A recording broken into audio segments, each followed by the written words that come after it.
আজ ছিল নবরাত্রির ৩য় দিন, মানে আজকে ছিল মাতা ব্রহ্মচারিণীর পুজো। তো আমি প্রথমেই এই যে জব গাছটা আমি প্রথম দিন বুনেছিলাম, জব বুনেছিলাম, তার মধ্যে একটু গঙ্গা জল আগেই দিয়ে দিলাম।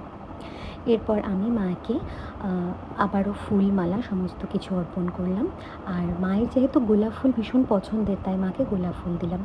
তবে আমি জানো তো ওই মাকে প্রত্যেক দিনের ড্রেসটা চেঞ্জ করাচ্ছি না। আমাদের মধ্যে আর কি ঘরটা নাড়াতে নেই পুজো হয়ে যাওয়ার পর। আর আজকে যেহেতু মাতা ব্রহ্মচারিণীর পুজো, মাকে আজকে ভোগ হিসাবে আজকে মিছরি অথবা চিনির ভোগ চড়াতে হতো। তাই আমি মাকে ১ বাটি মিছরি দিয়েছি, সাথে দিয়েছি কিছু মিষ্টি আর দিয়েছি একটু গোটা ফল। তারপর আ মায়ের মন্ত্র উচ্চারণ করে মায়ের পুজো করেছি। আর মায়ের যে আ দ দুর্গার যে শতনামটা সেটাও আমি আ পড়ে নিয়েছি। এরপরে পুজো করে নিয়ে পুজো শেষে আমি মায়ের আরতি করেছি। আর আজকে না মনে করা হয় যে যদি একটা ঘিয়ের প্রদীপ তার মধ্যে একটু কর্পূর দিয়ে জ্বালানো হয় সেটা নাকি খুব ভালো।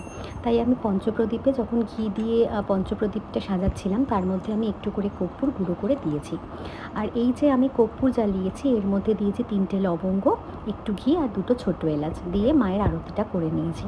তোমরা চাইলে সন্ধেবেলাও মায়ের জন্য একটা ঘিয়ের প্রদীপ জ্বালতে পারো, কিন্তু তার মধ্যে অবশ্যই একটা কর্পূর কিন্তু দিয়ে দেবে। তো আজকের ভিডিওটা এই পর্যন্তই। মাতা রানী সবার মঙ্গল করুক, সবার ভালো রাখুক, মানে সবাইকে ভালো রাখুক। আজকের ভিডিওটা তবে এইটুকুনি, এখানেই শেষ করছি। টাটা। পরের দিনের ভিডিওর জন্য তোমরা অবশ্যই অপেক্ষা করো।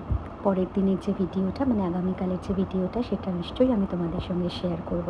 ততক্ষণের জন্য টাটা। জয় মা।